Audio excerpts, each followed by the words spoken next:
Hi, everyone. I am Kim Aji, and thanks for listening today. I am the president of River to Tap, and some of you may know us as R2T.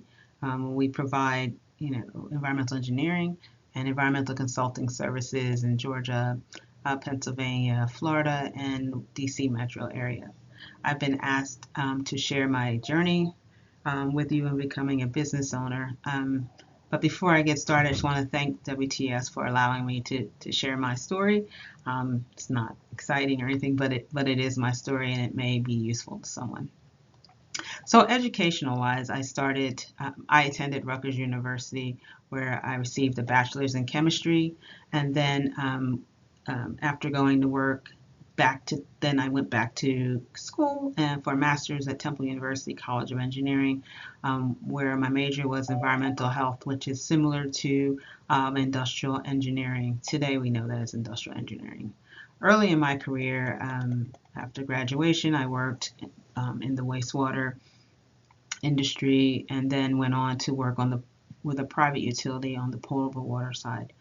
These positions introduced me to the environmental field, where I was either, working in a water or a wastewater plant, or in the streams doing evaluating discharge water quality or source water, characterizing source water for drinking water.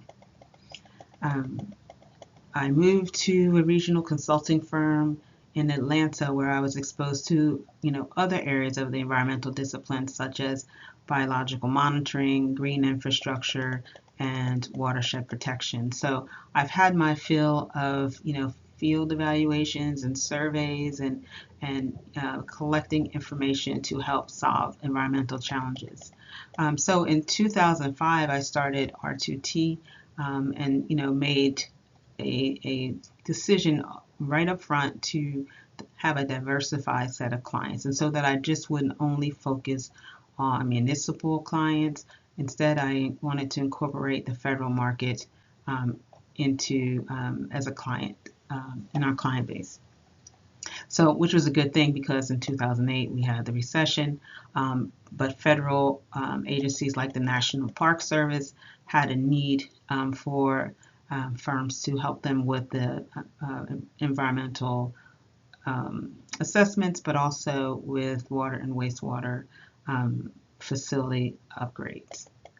I also worked at that time with the Army Corps of Engineers, Jacksonville District, on the Everglades Restoration Program in South Florida. Another decision I made, but this happened maybe just before COVID, was to automate our design approaches to using virtual design techniques for the development of drawings. So this improved our deliverables. They had higher quality. All at the same time, we spent less man hours in developing them. So those two decisions were really good, and maybe not intentionally great, but they end up serving the company well. Um, so R2T is in its 20th year. We're celebrating 20 years of business, and we have several accomplishments. In addition to conducting environmental surveys for projects throughout the state of Georgia, we've completed work on several segments of the Atlanta Beltline, specifically civil engineering, managing for stormwater management. We are also the engineer of record for the pump station of the Bellwood Quarry. I don't know, some of you may have visited the Bellwood Quarry Park.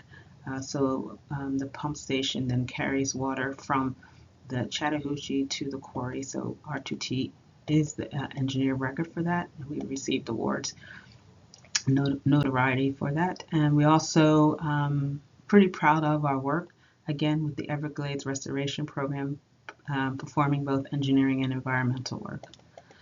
Some of the other things that we do that we take pride in is just helping communities, especially in the Atlanta communities. We've completed some green infrastructure work for the West Manor community. So we have a mixed bag of accomplishments. Many of those are things that you will never see, but I believe they are useful. some of the takeaways that I think, that have helped me in my career, and it's just really a mindset, is that you can't do everything. I think having the right people around you really helps you be successful, and it brings people along with you. I majored in chemistry again and engineering, and had no clue really about accounting and managing a business. So hiring the right people to help fill in that gap, um, you know, if I could do it again, I probably would get an MBA instead of a master's degree, but having the right people really helps.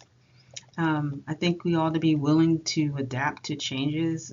We have plenty of tools now to help us. We both know being flexible is really important, especially we learned that lesson during COVID, so we had to make adjustments to sustain the company, and we did that. Another key tidbit would be to foster relationships. For me, it's important to foster relationships with, fellow small businesses and large firms, but also colleagues, which is why organizations like WTS are very important.